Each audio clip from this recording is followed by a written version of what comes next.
day everyone, every 2 and every 3. So for today's video, magluluto ako ng Spanish style bangus.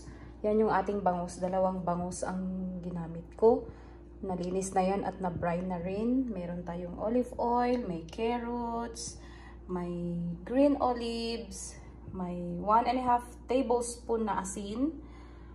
Meron tayong buong paminta, isang buong ulo na bawang.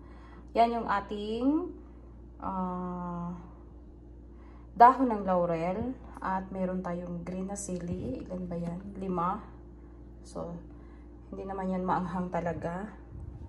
So, lulutuin ko ito siya sa NutriCook. Ito ang ating NutriCook. NutriCook pressure cooker. Nag-crave kasi ako, lagi kong napapanood sa Facebook, kaya let's start cooking. Ito yung ating gagamiting bangus, dalawa. Lilinisan lang natin ng mabuti. Tatanggalan ko ng kaliskis.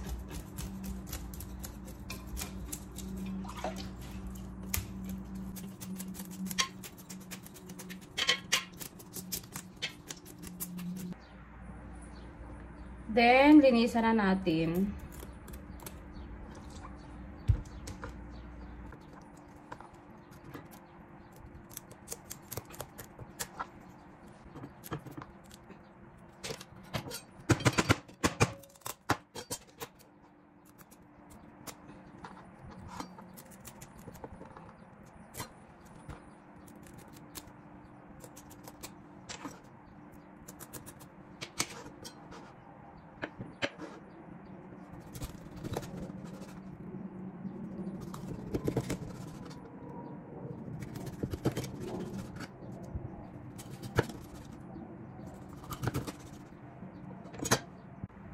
So, ayan, sa isang isda, mayroong 1, 2, 3, 4, 5, 6, 6 na slice.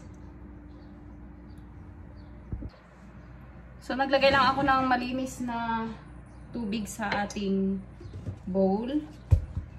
Dito natin ibababad yung ating bangus or i-brine sa loob ng 30 minutes. Lagyan ko lang ng asin, 1 tablespoon, peppercorn, at dahon ng laurel.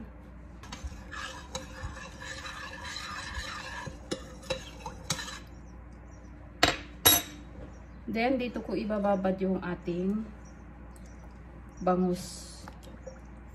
Kahit 30 minutes lang.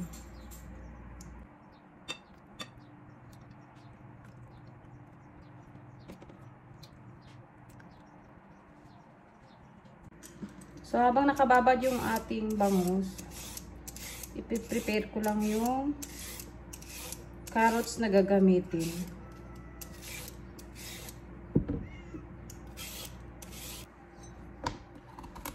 Lalagyan ko lang ng konting design yung ating carrots para magandang tingnan.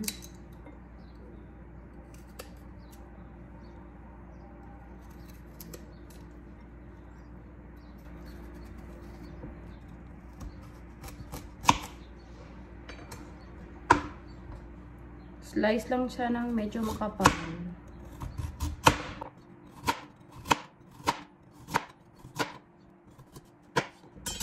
Ayan siya. So, ready na ang ating mga ingredients. Pwede na nating lagay sa ating pressure cooker ang ating bangus. Una nating ilalagay ang carrots.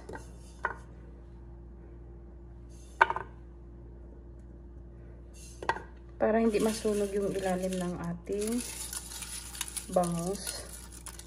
Yung ating laurel, peppercorn, at bawang. Then, lagay natin yung ating bangus na na-brine. Diba na brine? Unahin natin yung ulo, lagay natin sa ilalim para maunang lumambot. Asa ng isang ulo? Ayun.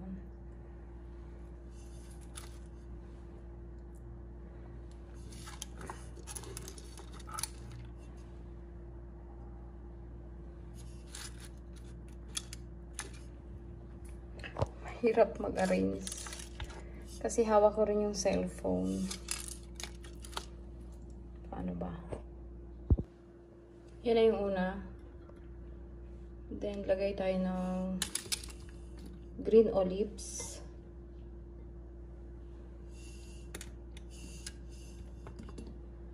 Then, lagay tayo ulit ng carrots.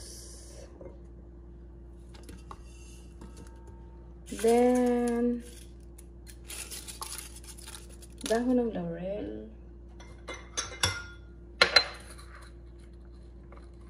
At ng buong paminta. Bawang. Then, arrange natin ulit ang bangus.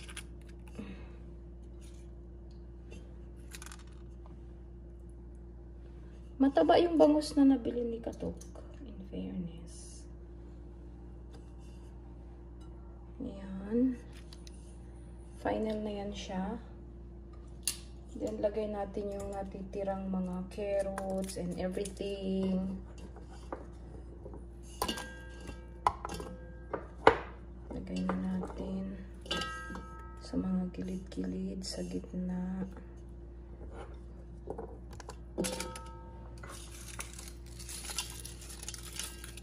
Dahon ng laurel.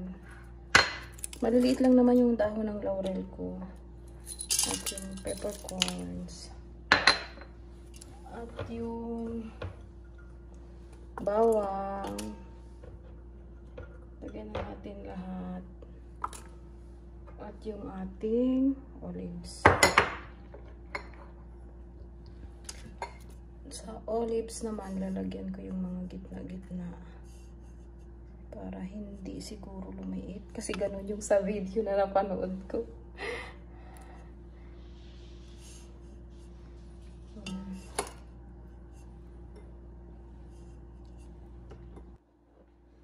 Yan yung olive oil na gamit ko. Mga 1 cup.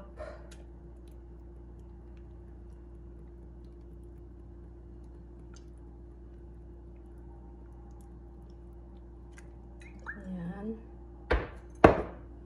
Then, lagyan natin ng asin. Then, lagyan natin ng tubig. Mga 1 cup water.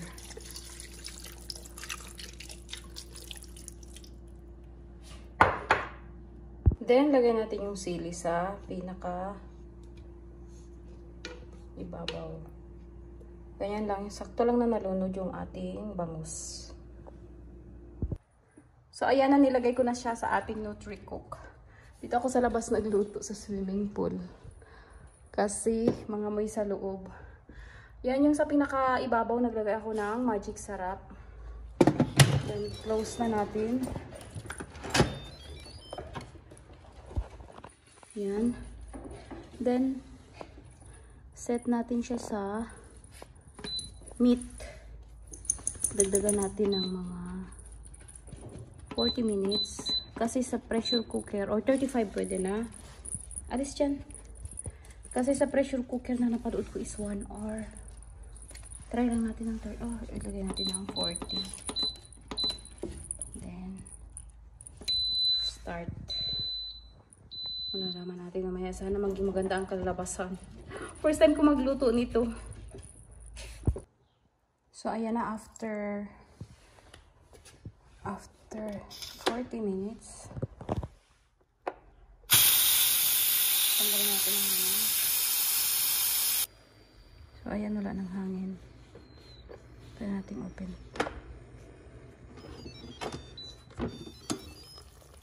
Wow!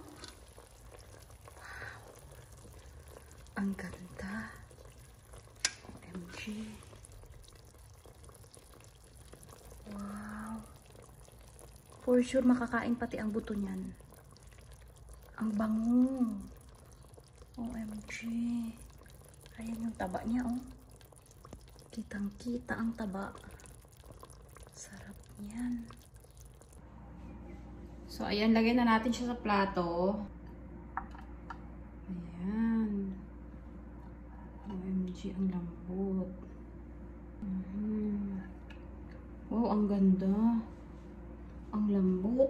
Siya dito sa... Wow. Perfect. Perfect siya. At lalagyan natin ng mga...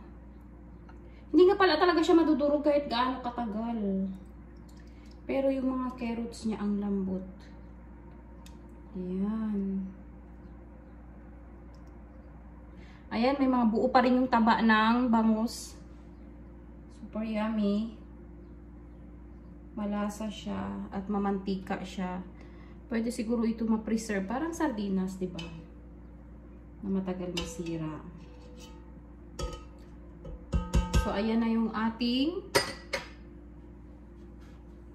bangus na sardinas. O, di ba? Buo pa rin siya. First time ko talaga magluto ng ganito. At mabango siya, mabango. Promise. For sure, masarap din ito. Ayoko munang... Tikman nga natin. Wait. Tikman natin. Ayan.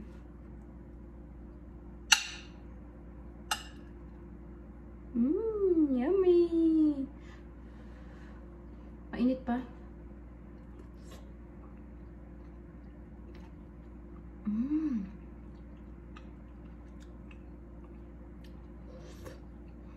Harap. So, pati yung kanyang buto, nakakain. Malambot yung kanyang buto.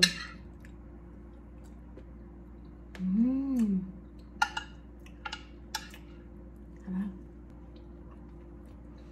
So, hanggang dito na lang ang aking video sa araw na ito. Thank you so much sa walang sawang panonood. Especially Team Sueno family. Stay safe, everyone. God bless and see you next time. Bye-bye.